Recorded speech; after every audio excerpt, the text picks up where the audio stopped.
Je suis Samuel Aubin et je suis sociologue de formation.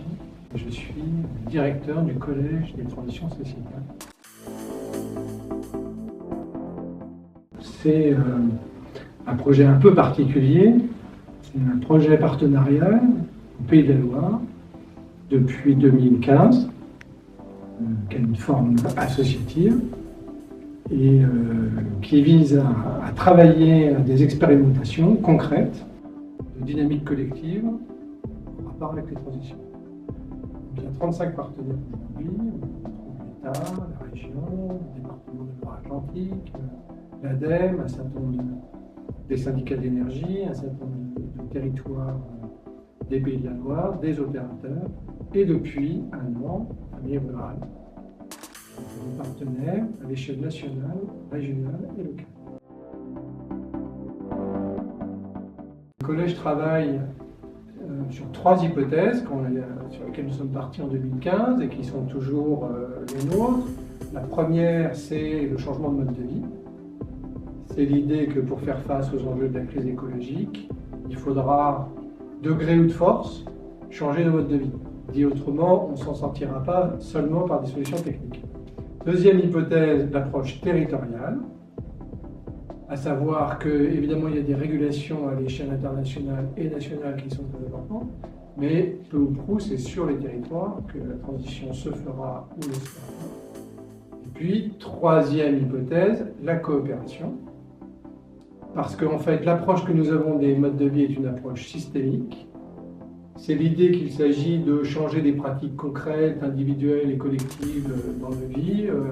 Comment je me déplace, comment je mange, comment j'habite, bref. Et pour changer ces habitudes-là, en fait, il faut actionner tout un tas de leviers. Et il n'y a pas un acteur sur les territoires qui, à lui tout seul, peut actionner tous les leviers.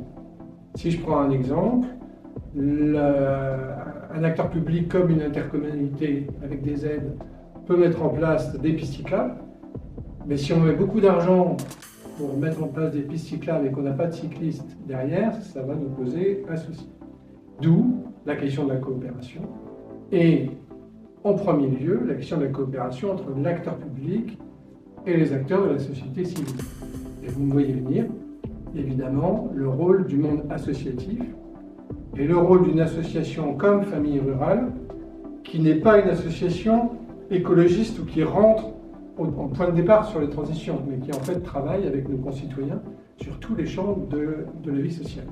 Et de mon point de vue, c'est un partenaire absolument clé pour pouvoir développer précisément ces coopérations sur les territoires. On travaille notamment sur les questions de déplacement domicile-travail. On a un projet de ce type en Sarthe. Il s'agit en fait de construire pratiquement une coalition d'acteurs, que cette coalition d'acteurs identifie les enjeux sociaux et pas seulement techniques du projet, qu'ils se donnent des objectifs véritablement en termes de changement d'usage, et qu'ensuite ils portent le projet ensemble et qu'on l'évalue véritablement du point de vue du changement de pratique.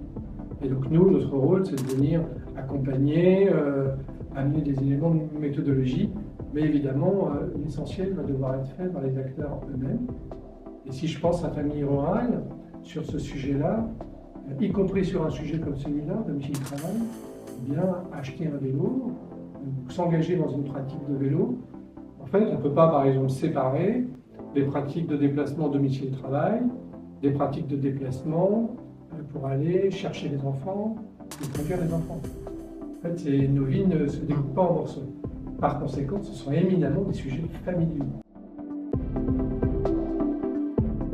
Et sur le projet dans la Sarthe, ce qu'on peut dire aujourd'hui, c'est que c'est possible de mettre autour de la table des acteurs sur un projet de ce type.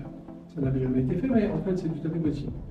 2, on se rend compte que, par exemple, sur cet axe de déplacement-là, on a un nombre très significatif de salariés qui sont à une distance, dont la distance entre leur domicile et le travail permet tout à fait de prendre le vélo.